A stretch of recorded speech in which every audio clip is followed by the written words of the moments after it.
That's Bust This Town, the new single from the Stereophonics, and a fine record it is too, by a very fine band. And the lead singer, Kelly Jones, is here today as our listed Londoner. Kelly, welcome to the show. Hi, how are you? Very good indeed, sir. Can I just first of all blame you for something? Yeah. or thank you. One or the other. It's a bit of both. Yeah. Every week on this show, we do a slot called Cover to Cover. Yeah. And we play two versions of the same song. Yeah. And then the audience have to ring up and say which one they prefer. Right, okay. And we come out with a winner every week. It's a bit of fun, but it's also, it's got to be really good records as well. So, yeah. And you started it. Really? Yeah, how long ago? Much more than 4 years. I reckon half a dozen years ago at least, 6 or 7 years ago. Yeah. I played Handbags and Glad Rags, but I played the Rod Stewart version. Yeah. Which is, because I'm that bit older, that's the version I grew up. That's where we took it from, yeah. Exactly, that's the version I grew up loving. Yeah. And the guy who was my sort of boss at the time, or one of the bosses on the station, came in while the record was playing, and he said, "Why are you playing that version? It's nowhere near as good as the Stereophonics version." And I said, "No, look, it is. I love the Stereophonics version. It's great. I understand. But for me, it's Rod." Yeah. And so we had this argument, me and him, while the record was playing. And I said, "Well, I'll tell you what we'll do. Let's put it to the audience." Yeah. That's brilliant. So then I played your one, and I said, "Which do you prefer?" I have to say, you lost that. Did we? Yeah. Well, it's funny because Rod didn't play the track live since like 1967. And then he started headlining Glastonbury after we kind of brought it back to life. But Mike Darber, the guy that wrote that, came to one of our gigs. And his version's great as well. Yeah. He said, "Thank you for covering my song." He said, "I was building a little conservatory in my garden, but he said, thanks to you, I can build a big patio." I saw you. I tell you, one time do you remember doing a gig with Ronnie Wood? Yeah. At one of the theatres. That was when we did it with what's the thing where they're all banging drums and stuff? Yeah. Stomp. Yeah, that's right. Yeah, I did a couple of Faces tracks. I did a few Ronnie Lane tracks with him. Yeah, it was brilliant. That was a great night. That was amazing. It was a fantastic I've tried to steal ideas from that night a few times, but when he did the blues stuff for the second half and they were all playing along with him, incredible idea. Yeah, no, I thought it was a great night, and you really sung those songs well. Yeah, I enjoyed doing that. I mean, I was brought up with older brothers, like we mentioned earlier, so I had a lot of those records knocking around the house, and I think we had the best of the Faces in New York when we were mixing an album once, and that's where I had the idea for Handbags and Glad Rags.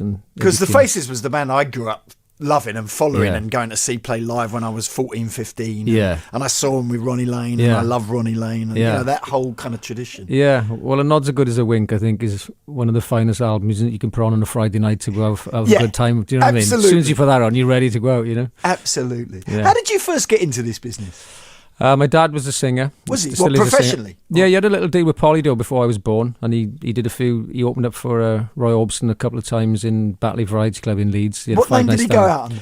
His name in the pubs was Oscar and the Kingfishers. His name was Oscar. His real name's Arwin. So when he was signed, they called him Arwin Davison. I think there was a Jack Jones and a Tom Jones, so they nicked the Jones off him. So even a Grace Jones, but that was a bit later. Exactly, yeah. But he had like Dudley Moore playing on the piano, and George Martin was playing on the sessions, the London Philharmonic. Yeah, Graham Nash wrote his single. But yeah, it was good. So when I was a kid, he was playing in the pubs, so I followed him around the pubs, and I started a band when I was about 12. Did you learn to play musical instruments? Or?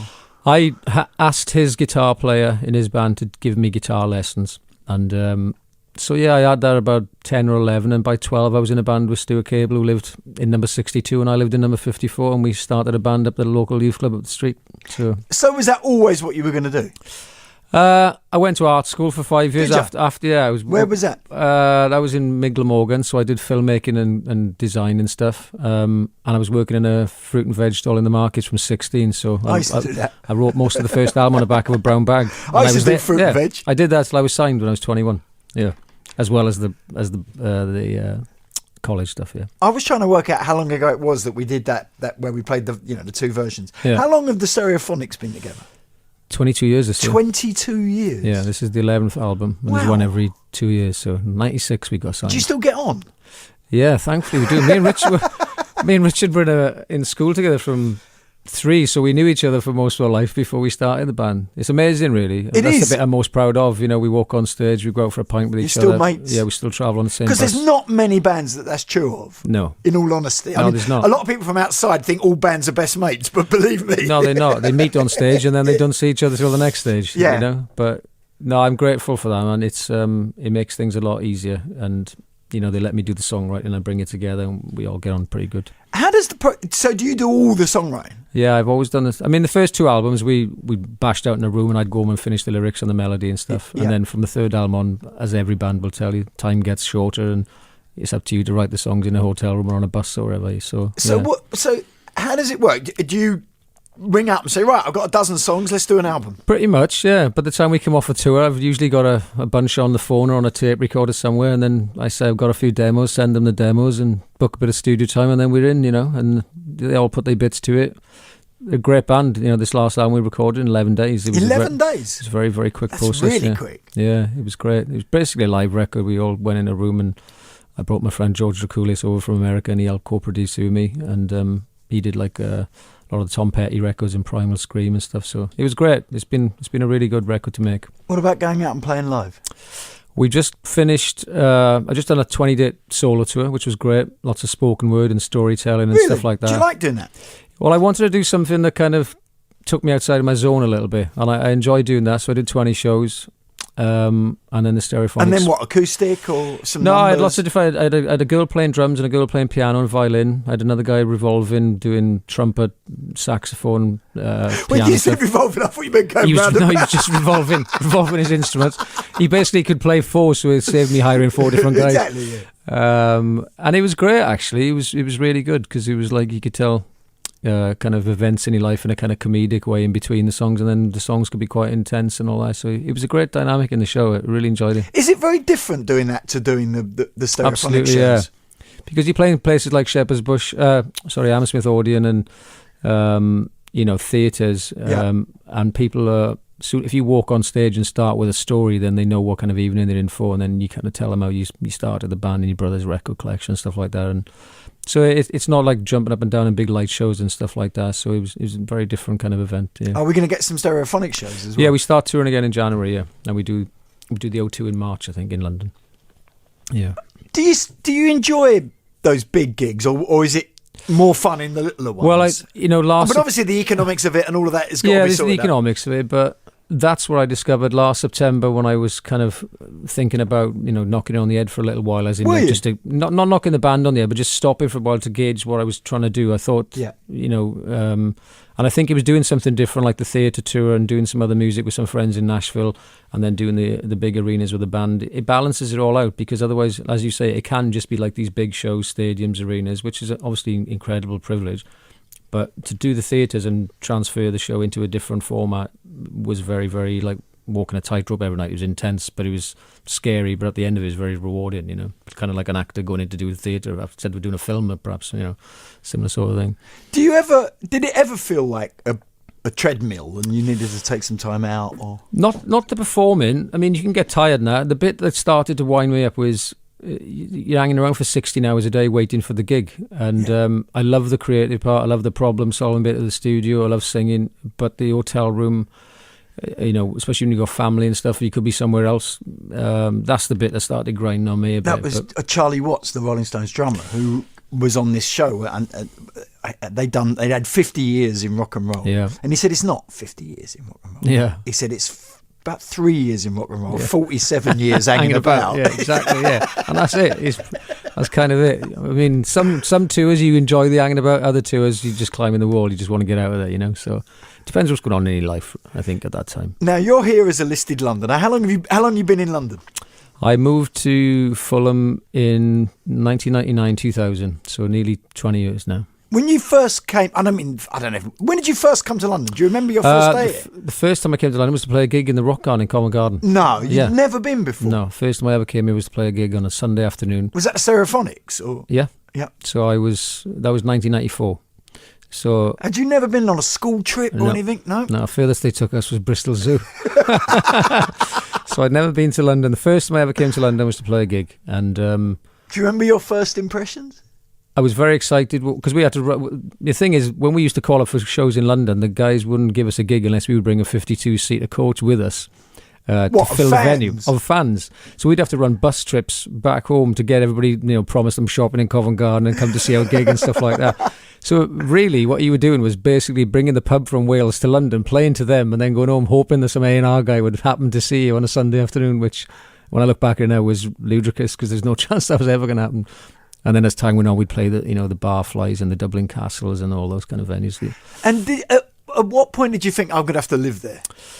Well, around about after the second album, when it went pretty big for the band, and my relationship back home was kind of ending with my long-term school girlfriend and stuff like that. I was, the usual story. Yeah. I thought, I need to get a flat in London. So I picked Fulham because it was near the M4 to get back home.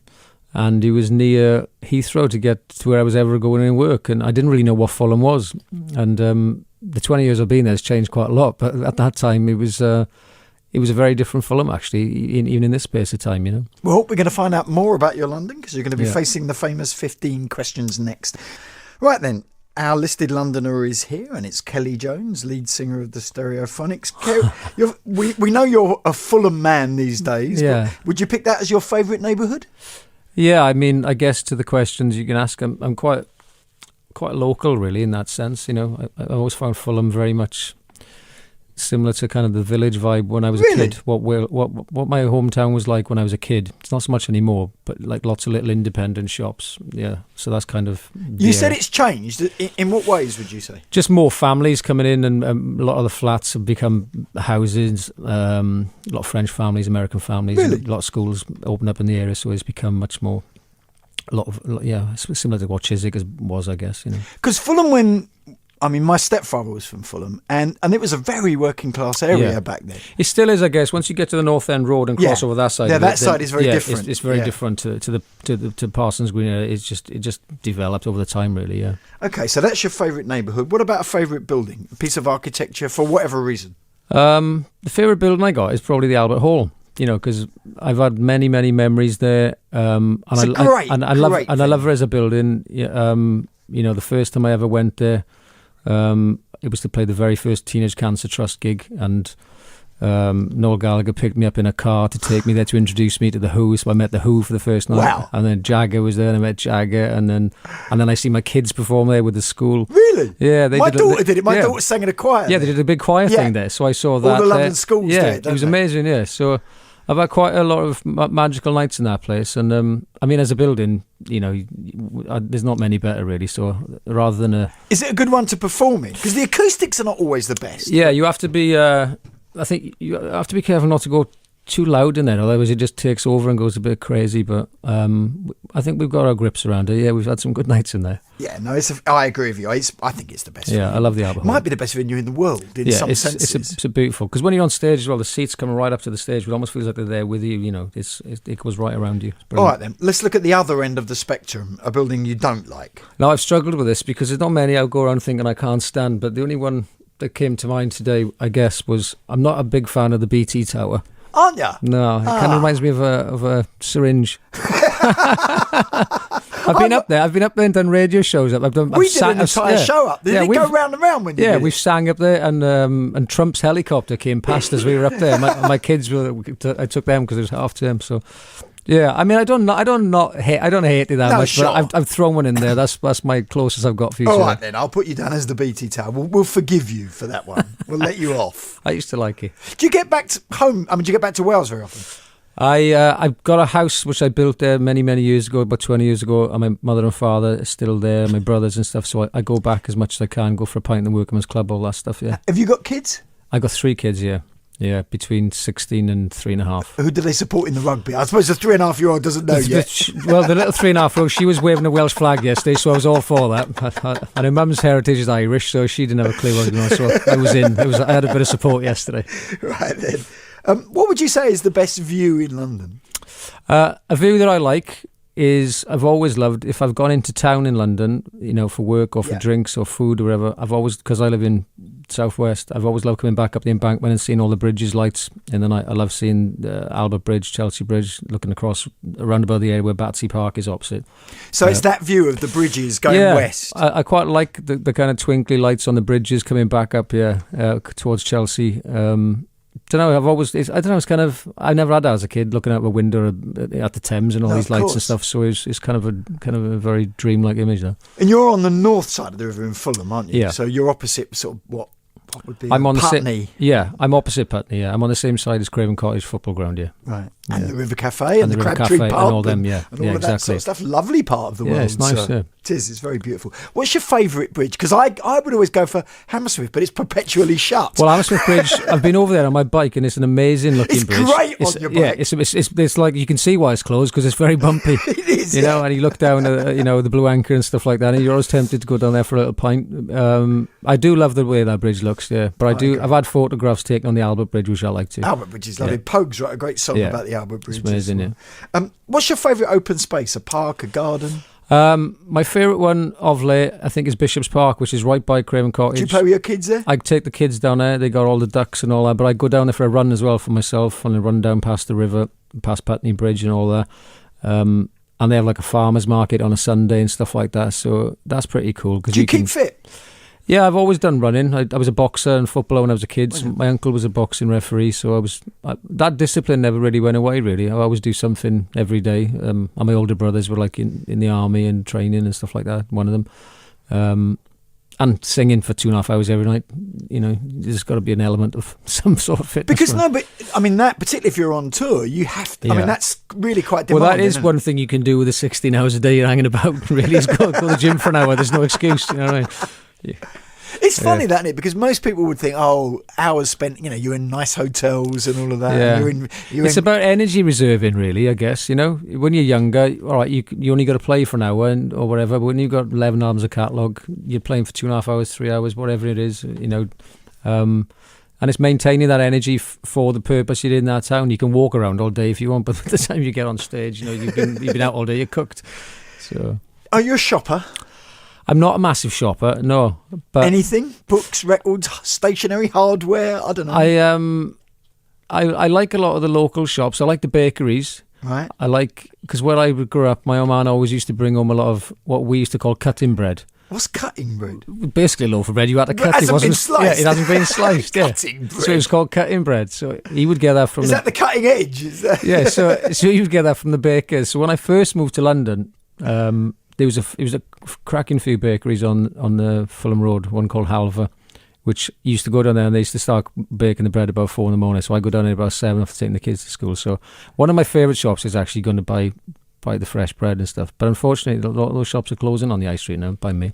All the stationery shops, which I used to love walking in because I was in art college and stuff like that. I love stationery. I used to, I'd take my kids in there as much as I can rather than buying it online. And we went in there the other day and they're closing it down now. So there's a lot of them. I went into an art shop. My wife does a lot of art, and I went into an art shop with her in Shoreditch the other day, and they had a whole section of Caran d'Ache pencils, and I felt like a 10-year-old again. I really wanted that's to buy what I'm saying. Yeah, it's funny. You walk into a stationery shop, you just feel like you're that age again because you just want all the rubbers, you want all the different paints. It's like I do love that. Yeah, I've forgotten about that. I wanted Caran d'Ache, which I never got as a kid. Yeah, exactly. I couldn't quite. They were like 180 quid or so a tin. No wonder my mum never bought one. Exactly. Yeah, just had a HP. Yeah. So what are we putting you down as? I still can't work this out. I think maybe the cross between the bakers and the local vintage guitar shop on the New Kings Road. What's perhaps. that called? Do you know? I think it's called just the Kings Road Vintage Guitar Shop. Yeah. Right, then. Well, we'll get you a I bought a telecast. Give me a loaf of bread and a telecast. That'll be all right. What's your favourite pub, bar, or restaurant?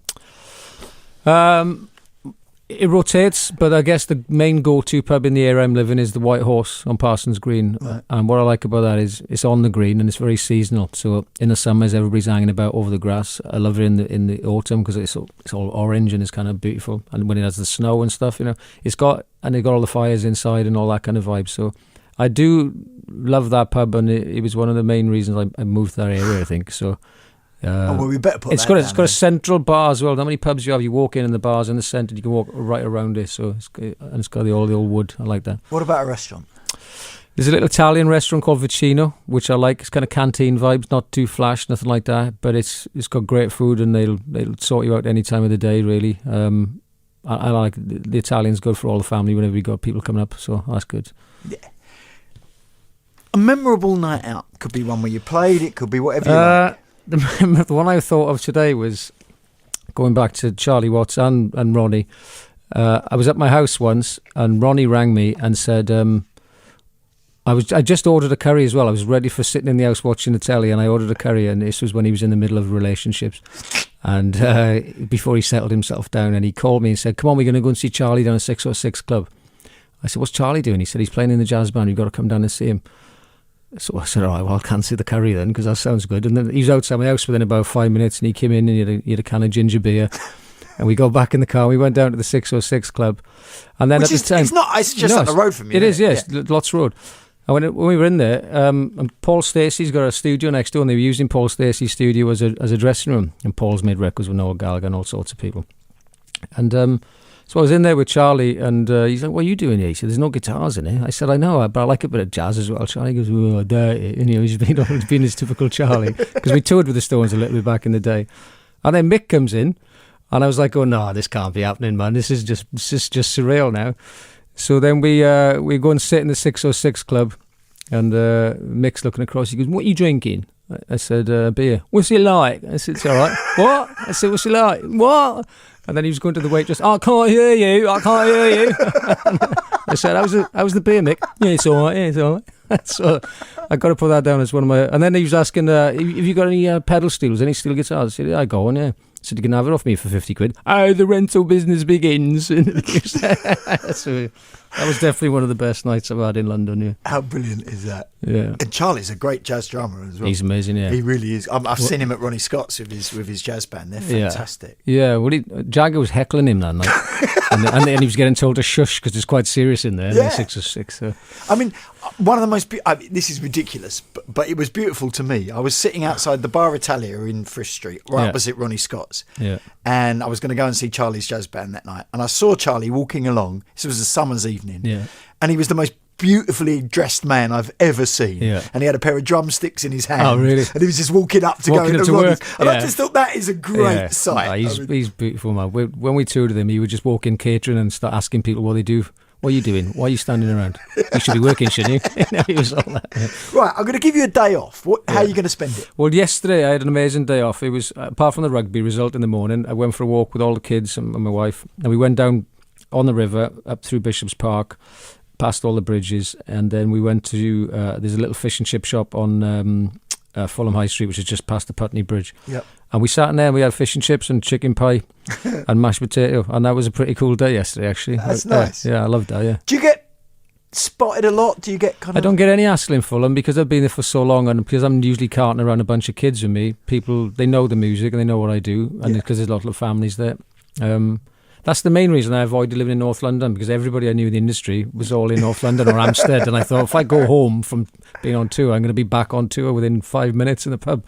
So I ended up living surrounded by a lot of banking people and, solicitors and stuff like that, basically. Right, you got someone visiting who's never been here before. I presume they come from somewhere in Wales. Where would you bring them?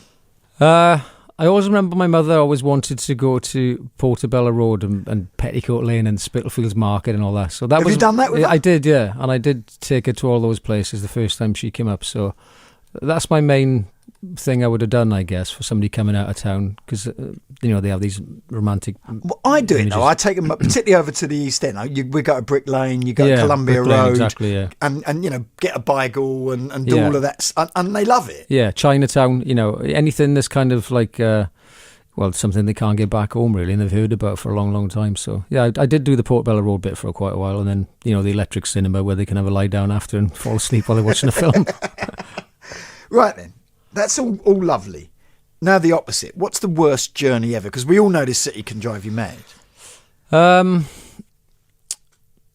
worst one I ever had was I got picked up one morning to go to a flight to Japan, and I got driven.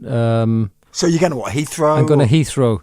I'm going to Heathrow, and my driver, Pete, at the time, he picked me up and he was driving us up from Fulham to Heathrow, which is not that far. Take 35 minutes, 40 minutes. But that took about an hour to get to the end of the Fulham Road that day for some reason. And then when I did get to the tunnel in Heathrow, his car broke down in the tunnel. No. So I had to get my suitcase out of the boot of the car, and I remember running through this tunnel because I was halfway through this tunnel with a suitcase to get to the airport. And when I got there, it was the time with Stuart, our drummer, who's passed away now sadly. He decided that he didn't want to fly to Japan that day. So when I got there, I barely had the will to get on the plane. And then when I was on the flight, I didn't have a drummer, so I had to work that out while I was in the air. So it was that was quite a bad one. That that's quite trying. Yeah, that was quite trying. Yeah, I had one. I was going to Mexico with my wife this year, and we left 4 hours to get from Camden Town to Heathrow. Right. And there'd been an accident on the A40 or something, and it was just completely shut. Yeah. And 2.5 hours later, we'd gone about 3 miles, and we just had to get out, get on the tube, and we made it by like moments. Yeah. It's horrible. It is, and it's getting worse, man. Everywhere you go, there's a road dug up. I don't know what's going on. No, I'm with you on that one. What are you going to pick as your personal London landmark? Something that makes you think, yeah, this is where I live, this is my home these days, or whatever it might be. I don't know. What was that one? A landmark? Yeah, like you can pick it. Like, for example, mine is Loftus Road Stadium, because when I see that, I'm a QPR fan. I've been going there all my life. That matters to me. Yeah. Something that makes you sort of think this is... I guess to me, it's always coming in over the...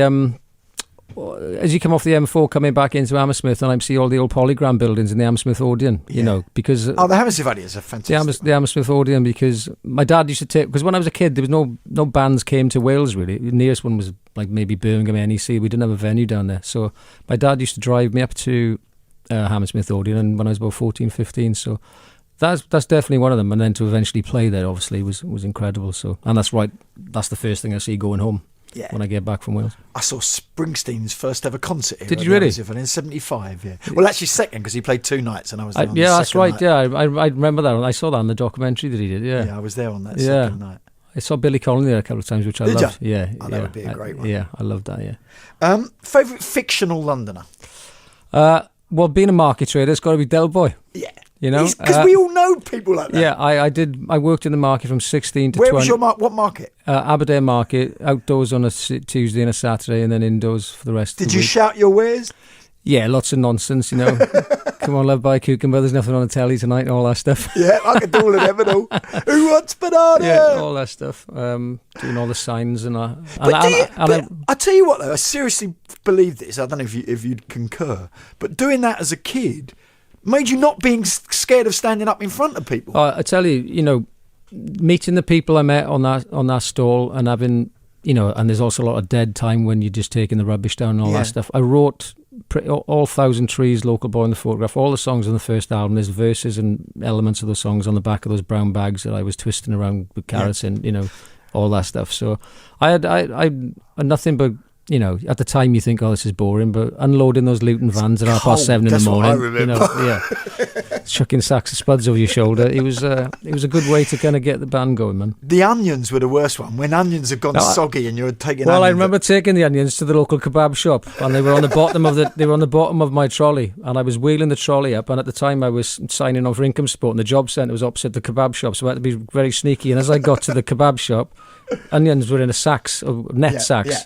And they'd been dragging all the way up the road, and then it wore a hole in this net sack, and all the onions started coming. I was chasing these onions down the street outside the job centre, so I almost got done then. Fantastic. Favourite London film or book or play or whatever you like? A few London films. I liked the old John Hurt film, 10 Riddleton Place. I liked all the old Michael Caine ones, Alfie and stuff like that. My son's called Alfie. Is he? As a result. Yeah, I love that film. It's a bit dark, but it is dark, but he's brilliant. But he's brilliant in it. Yeah. And I love all the Kubrick, Clockwork Orange, all that kind of stuff. You're going to pick one though. If I had to pick one, the one that I like, it'd probably be the Kubrick one. Yeah, Clockwork Orange. Because when I was in film school, it was Clockwork Orange, Reservoir Dogs. Everybody was banging on about, because we were all like 18, and they were the films that you had to watch, and it was either that or Twin Peaks. So I would. Could you have gone on and been a filmmaker? Do you think? Well, I got offered a gig in BBC Wales the same month that Richard Branson offered me a record deal to be a scriptwriter. Really? Yeah, so it's always storytelling and screenwriting. I've written a few screenplays, and I've always written all the videos. And do you still have ambitions to get something? I did, or? Yeah. Graffiti on the Train, the album about 4 albums ago, was actually written as a screenplay, and that was almost gone into production. We had George McKay in it and Nyron Bernard, and they went on to do Dunkirk and stuff. And then we just got the financing lost at the window. I had to go on a world tour, and the band's been on such a roll since. We haven't gone back to it, but it's definitely something I've got an interest in, and but there's no rush to do that at any age, really. Finally, I'm going to let you do time travel. Now you can go in any direction you want, and you can return, so you don't have to stay there forever. Okay. Where would you go? I've always fancied being on the King's Road at the time when Georgie Best and Rodney Marsh and all the Stones were having a good old bender in the afternoon, because I do like an afternoon drink. Oh yeah. So I would have loved to have walked in a few of those. Well, George Best and Rodney Marsh are playing for Fulham together, yeah, aren't they were. So it would have been that period of time. 74, 75. Yeah, unfortunately that was the year I was born. So I'd quite missed it. But I wouldn't mind having a little crack at that, because I was brought up with pub culture and in the working men's clubs with my own man and Sunday morning drinking. So that's right up my scene, that is. Do you still go and have a pint occasionally? Yeah. Yeah, me too, I'm afraid. Yeah. I've tried not to, but it doesn't work. It's about balance, I think. You have to have balance. Nobody said let's have a drought, but nobody said let's have a flood, right? When's the new album out? The new album came out on Friday. Oh, did it? Is it just gone? Yeah, so this is the first Monday. So we're out this week. Yeah. What's it called? It's called Kind. You've been very kind. Thank you very much. Have you enjoyed it? Yeah, it's been good actually. Yeah, it's been really good. Kelly Jones, thank you. Got me thinking.